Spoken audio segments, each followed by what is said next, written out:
السلام عليكم. لا تنسوا الاعجاب بالفيديو والاشتراك في القناة تشجيعا لنا لنستمر بنشر المزيد ان شاء الله. السلام عليكم ورحمة الله وبركاته. اللهم صل وسلم وبارك على سيدنا محمد وعلى آله وأصحابه أجمعين. ازيكم يا حبايبي، عاملين ايه؟ النهارده احنا هنتكلم عن رموز لو شفتها في المنام تبقى بشرى ليك بالخير ان شاء الله وباذن الله. بس قبل ما اتكلم عنها يا ريت ما تنسوناش باللايك والشير وفعلوا الجرس، واللي مشتركش في القناه يا ريت يشرفني ويشترك في القناه يا جماعه. اللايك يا جماعه عشان يوصلكم كل فيديو انا بنزله. رقم 20، اللي يشوف رقم 20 في المنام يا جماعة ده نصرة وبشرة خير ورزق. رقم 20 يا جماعة.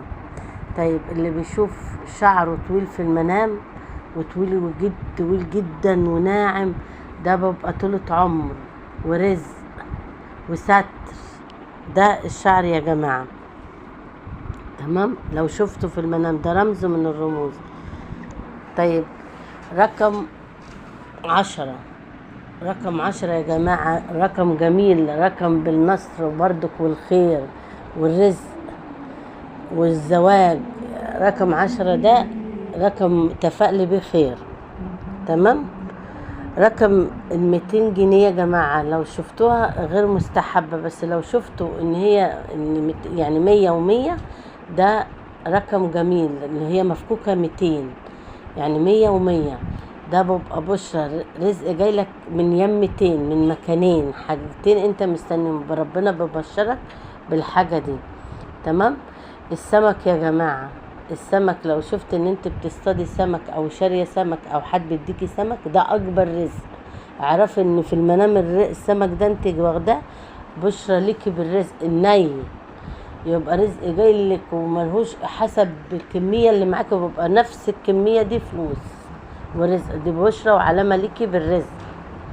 البيض يا جماعة اكبر رزق، لما تشوفي ان انت بتشتري بيض او حتى برضك بيديكي مجموعة من البيض او انت بتلمي بيض من تحت الفراخ ده رزق وجايلك فلوس بعدد البيض اللي انت ماسكاه، فلوس كتير جدا ورزق كتير جدا باذن الله. تمام. التوت يا جماعة من المستحب رؤياه ان كان ابيض او اسود، جمع مال ورزق وفلوس وذرية. التوت جميل، رؤيته جميلة جدا ومبشرة. تمام. الموز يا جماعة رزق ورزق سهل، لان الموز تكشيره بتقشريه بسرعة، فرزق ورزق سهل جايلك بسهولة. تمام.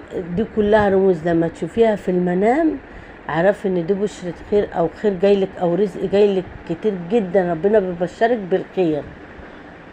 تمام. برضك اللي هو اللحمة اللي هي المستوية بتبقى رزق غير النية. تشوفي لحمة ان انت بتشوفيها ان هي مستوية وان انت بتاكليها ده رزق ورزق جايلك. تمام. المستوية اللحمة النية وحشة جدا ورؤيتها غير مستحبة. تمام. فده يا جماعة دي رموز اللي يشوفها في المنام يعرف ان ده رزق جايله او ربنا ببشره بخير جايله، والله اعلى واعلم. بس هي دي رموز البشرة بالخير والفلوس اللي انت مستنيها او حاجة انت مستنيها ربنا ببشرك بيها ان هي الحاجة دي جايلك باذن الله. تمام يا جماعة. فده الرموز دي بشرى. المفتاح فتحة خير عليك، تشوف ان انت في المنام رمز المفتاح او انت ماسك مفتاح او انت معاك مفتاح، ربنا يكون انت في دقيقة وربنا هيفتحها عليك باذن الله. تمام. فياريت يا جماعة ما تنسوناش باللايك والشير وفعلوا الجرس، والله اعلى واعلم.